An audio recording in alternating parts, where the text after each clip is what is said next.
How to make collaborative Spotify playlist friends can add to. The first step is to open your Spotify app on your phone.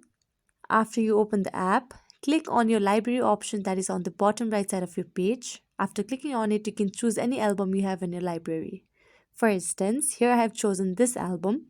Now you have to find an icon with a plus sign and a person which is on the middle left side of the page. Click on it. After clicking on it, a link like this will appear on your page with several sharing options. You can simply share that link through other apps or just copy the link and send it to respective person. Also, you have an edit option on the top right corner where you can choose a background color for the thumbnail or for your link. You'll be given different colors to choose from. After sending the link to the respective person, your collaborative partner has to accept the link invitation in order to get access to your album. After your collaborative partner has accepted the link invitation, you can see that they are also accessible to your album and can add songs. Every song they add to this album will show their account's icon.